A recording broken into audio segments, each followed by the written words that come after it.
So, I bet you haven't heard about the thong test. Well, let me fill you in. The thong.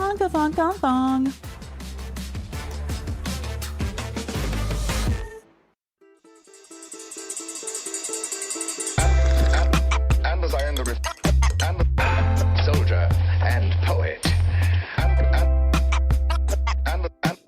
Yes, tell this to all the world. Hello and welcome to the Pod Sound School podcast. If this is your first time here, we are podcast and video nerds and content creators on a mission to bring you the latest tools, strategies, and lessons learned to help you in your podcast and content creation journey. I am your host, Veronica. I usually record the podcast with my co-host, Studio Steve, but today I'm recording solo and I'm very excited. In this episode, I'm going to be talking about the importance of feeling passionate about the content that you create, the podcast episode, the video. And also, if you have lost your passion, if you are going through a creative rut right now, how can we address that? What are the things that we can do to bring it back? I'm going to be discussing a test that I came up with the other day, the thong test. I'll get into that in a minute. And I'm also going to give you 3 things that I do regularly when I lose creativity, when I lose passion for what I'm doing, which, by the way, is totally normal if you're a content creator. But before we get into the episode, if you were wondering, how can I support the Pod Sound School? How can I support the podcast? Well, it's very easy. You just have to subscribe to the podcast. So every time we get a new episode posted, you get notified.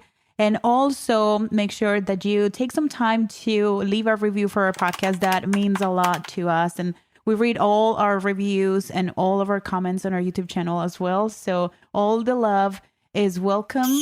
And without further ado, let's get into the episode.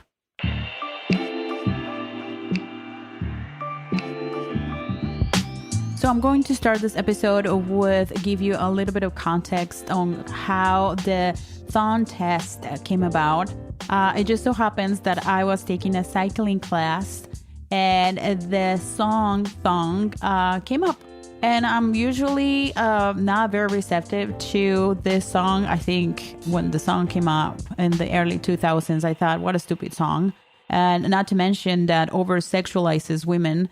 But this time was different. This time, I don't know if it was because I was out of breath and I was feeling pain in my legs and I was covered in sweat, that I was very receptive to this song. I was captivated by the way that he would hit those high notes, that Sisqo would hit those high notes, and by how passionate he would feel about something so mundane as a thong. And I'm like, I need to write about this. So I made a post for Instagram, and I didn't receive a lot of comments there. You know, a few people liked it, but I don't think people got what I meant by it. What I wanted to share was this idea of how passionate do you feel about the content that you make, the podcast episode that you record, the YouTube video that you record, the TikTok video. And I decided to come up with the thong test. And this is the test. Well, do you feel as passionate for what you create? A podcast episode, YouTube video, TikTok, Reels, as Sisqo feel about thongs? If the answer is no, then we have a problem and we have to address it. Because here's the thing. I don't think he got into the studio and he thought to himself, this song is stupid. Nobody's going to like a song about thongs, or nobody cares about thongs. He just went into the studio and he sang his heart out.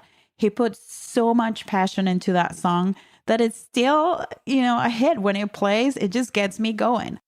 Because here's the thing. If we don't feel passionate about our topic, if we don't feel joy every time we're creating content, then the people receiving our content, our audience, our podcast listeners, our viewers on YouTube, then they're not going to get that energy from you. They're not going to fall in love with what you do. That's why it's so important to look inward and to assess if we are having fun with what we do. And if you're not having fun, that's okay. I don't want you to feel that there's something wrong with you and that you need to do something else. That would be too soon for you to make that decision.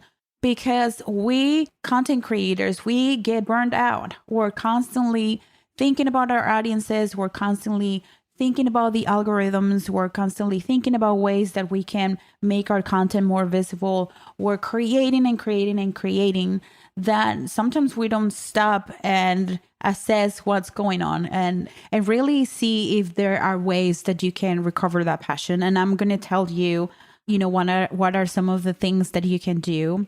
How do I know it? Is because we've been through it. We just recently went through a creative route. It happens more often than you think.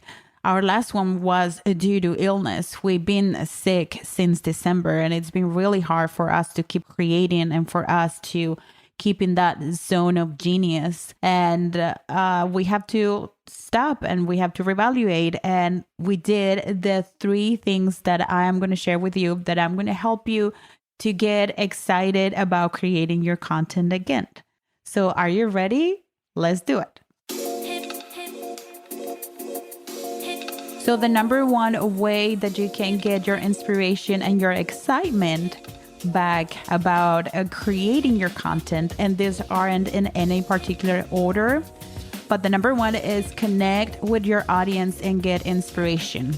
I've been listening to this audiobook by Tony Robbins, and I listened to one of his interviews, and he was saying that the best way to get over the imposter syndrome and the paranoia and all of these things that we have to deal with sometimes as putting ourselves out there as content creators and business owners was to turn to service.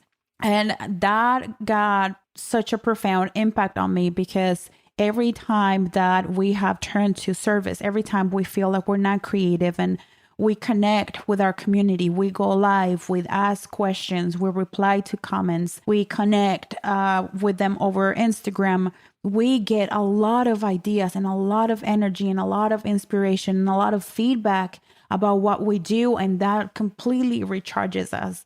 You are not doing this in a vacuum. You are creating your content for an audience, and they're there to give you their support and to also give you ideas and help you keep going with what you do. So as much as you can. And right now, if you're going through a creative route, connect with your audience. That is super, super important.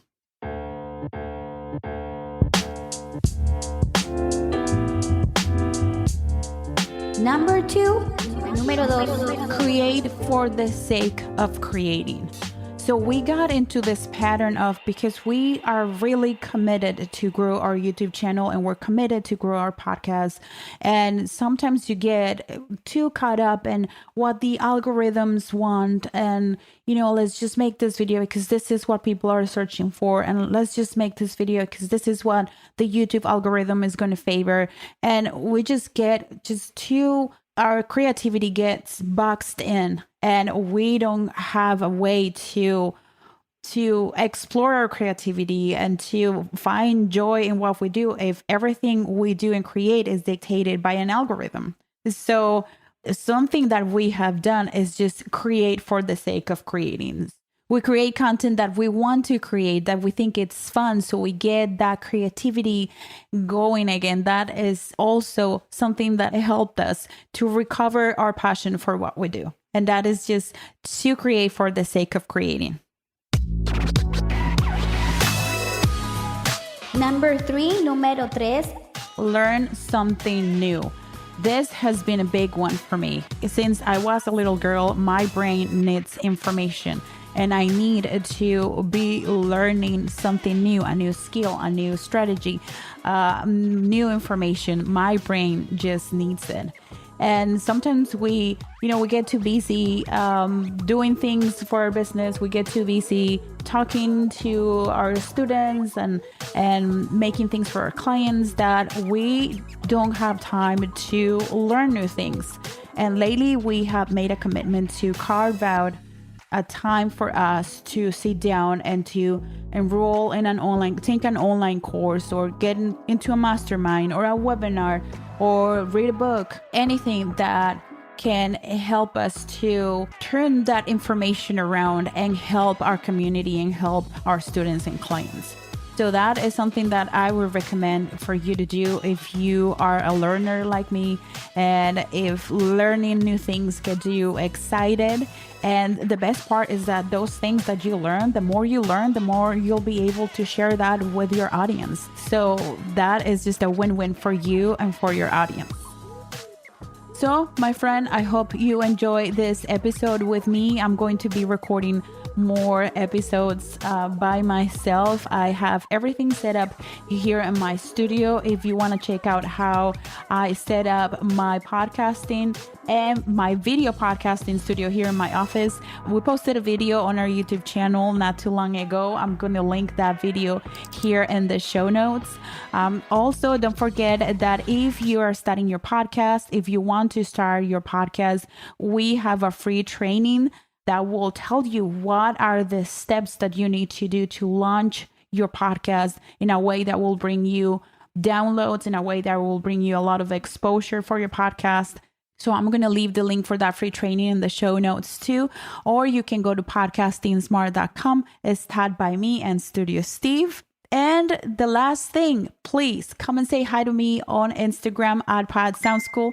I try to reply to all my DMs. If you share this episode on your social media, make sure you tag us. Also, Steven is over Twitter at Pod Sound School. And it was a pleasure to share this information with you. And before you go, the same two things. No olviden hacer la tarea. And don't forget to subscribe to our podcast. Happy casting. Happy content creation.